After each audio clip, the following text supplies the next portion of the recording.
తుఫాన్ వచ్చే సమయంలో కూడా వాతావరణం ప్రశాంతంగానే ఉంటుంది అని అమెరికా అధ్యక్షుడు నిన్న తన సోషల్ మీడియాలో పెట్టడం జరిగింది. అందరికీ శుభోదయం. ఈరోజు 30వ రోజు 3 కిలోమీటర్లు చింతపండు చిల్లరే.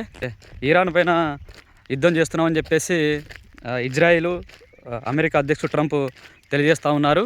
ముఖ్యంగా అసలు ఈ యుద్ధం వల్ల మనకు వచ్చే నష్టం ఏంటి, పశ్చిమాసియాలో జరుగుతున్న యుద్ధం వల్ల భారతదేశానికి వచ్చే నష్టాలు ఏంటంటే ముఖ్యంగా ఇరాను ఓమన్ మధ్య హార్మోజ్ జలసంధి అయితే ఉంది.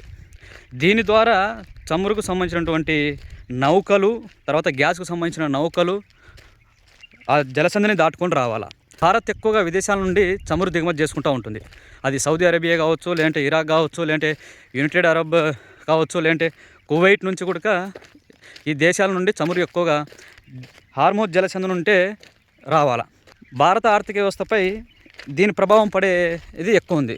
చమురు ధరల విషయంలో అయితేమి రవాణా ఖర్చులు పెరుగుతాయి, వ్యవసాయ పరిశ్రమల ఖర్చులు పెరుగుతాయి, తర్వాత రూపాయి విలువ పడిపోవచ్చు, దేశ ఆర్థిక వృద్ధి మందగించవచ్చు, చెప్పలేం. అంటే అంత ఎఫెక్ట్ ఇస్తుంది ఆ యుద్ధం వల్ల.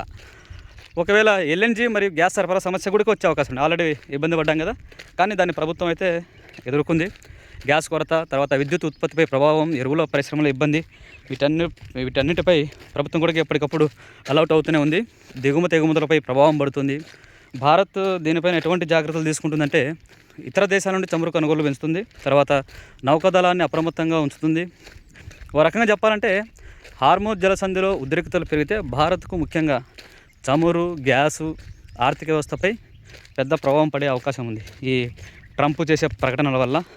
చైనా పర్యటనలో అంటే పర్యటన ఎట్లా జరిగింది, ఏం కథ, ఎప్పుడు యుద్ధం చేద్దాము, ఇజ్రాయెల్ సంబంధించిన ప్రధానమంత్రి గారు తర్వాత ట్రంప్ అమెరికా అధ్యక్షుడు మాట్లాడుకున్నారంట. మరి ఏం చేస్తారో ఏమో చూడాలా.